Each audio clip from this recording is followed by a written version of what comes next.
Olá, amigos Logos Apologética, tudo bem? Hoje vamos falar sobre o paradoxo de Epicuro. Epicuro foi um filósofo grego que nasceu em Atenas, Grécia, no terceiro século a.C. Ele ensinou que o objetivo da vida era obter tranquilidade e paz, evitando a dor e o sofrimento. As 4 declarações a seguir são atribuídas a ele. Elas são às vezes usadas por ateus para negar a existência de Deus. Vamos dar uma olhada em cada uma delas. Primeiro, Deus está disposto a impedir o mal, mas não é capaz? Então ele não é onipotente. Ele é capaz, mas não tem vontade? Então ele é malévolo. Ele é capaz e disposto? Então de onde vem o mal? Ele não é capaz nem disposto? Então por que chamá-lo de Deus? Suas declarações fazem sentido? Elas são verdadeiras? Vamos examinar cada uma delas. Bom, primeiro aqui no caso, Deus está disposto a impedir o mal, mas não é capaz? Então ele não é onipotente. Primeiro de tudo, se Deus está disposto a impedir o mal, mas não é capaz, então seria verdade que ele não é onipotente. Mas isso significa que ele não é o Deus da Bíblia, uma vez que o Deus da Bíblia faz o que ele deseja fazer, lá em Efésios 1:11. Segundo, Epicuro não oferece definição para o mal. Portanto, como sua afirmação pode ser validada? Não pode. Como alguém, por exemplo, o ateu, definiria o mal e também justificaria a definição como correta? O mal é um sofrimento desnecessário? É assassinato, mas não rouba um clipe de papel? É uma fome, um terremoto, maus pensamentos ou motivos errados? Novamente, sem definir o que é mal, a validade das declarações não pode ser adequadamente avaliada. Terceiro, depois que uma definição é oferecida e com sorte justificada, podemos então perguntar até que ponto Deus deve impedir o mal. Deus deveria impedir a fome em massa, mas não o roubo de um clipe de papel? Quem decide onde a fronteira é traçada? E os maus pensamentos e intenções de uma pessoa? Deus deveria impedir que eles ocorram também e violar o livre-arbítrio de uma pessoa? Tudo bem? Se sim, por quê?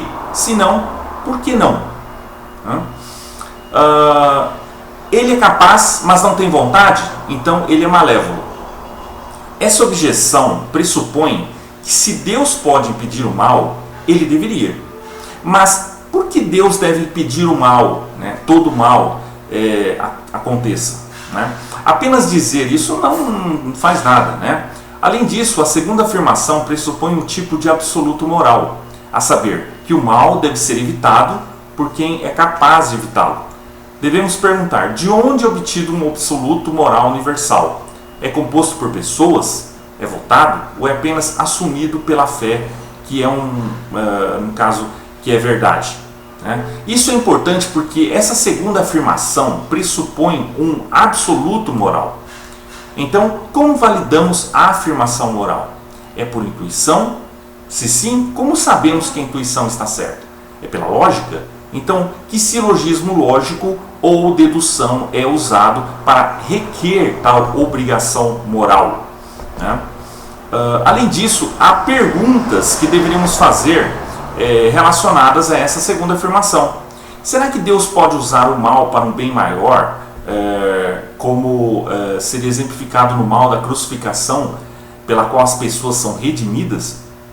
Será que a liberdade que Deus permite que as pessoas tenham também significa que elas devem ter a liberdade de escolher, no caso, de escolher fazer o que é ruim? Isso significa que ele deseja que as pessoas não façam mal, mas que ele também deseja que elas sejam livres para fazer o que é contrário a Deus, a saber, o mal? Além disso, seria possível que Deus tivesse razões para permitir o mal que não entendemos? Afinal, ele é maior do que nós, entende as coisas de uma maneira que não sabemos, e não estamos a par de seu escopo de conhecimento. Portanto, é possível que ele tenha razões para permitir o mal que não podemos entender. Ele é capaz e disposto? Então, de onde vem o mal? Se Deus é capaz e disposto a parar o mal, mas escolhe não parar todo o mal, isso significa que Deus permitiu que o mal existisse. Como afirmei no caso, há muitos aspectos nessa questão de permitir o mal, incluindo o livre-arbítrio, o grau do mal, a definição do mal, quanto mal Deus deve parar, etc. Biblicamente falando, o mal se originou no coração e na mente de Lúcifer, que decidiu se rebelar contra Deus. Foi ele quem agiu como se não tivesse crença em Deus, quando não confiou na sabedoria e nas declarações de Deus, mas se comportou de maneira consistente com a independência de Deus. Ele não é capaz nem disposto? Então, por que chamá-lo de Deus? Deveríamos chamá-lo de Deus porque ele é Deus. Além disso, como afirmei, a questão da capacidade e vontade de impedir o mal não deve ser tomada como afirmações isoladas, sem contexto, exame adicional ou estabelecimento de alguns contextos morais. Definição do mal, níveis do mal, tipos de mal, muito mal para prevenir, quanto muito mal para prevenir, né? Pelo qual as afirmações podem ser adequadamente validadas. Como essa quarta afirmação é construída sobre as três anteriores, e as três anteriores não são de forma alguma conclusivas, não se pode confiar na quarta como um conjunto válido. Então vamos resumir.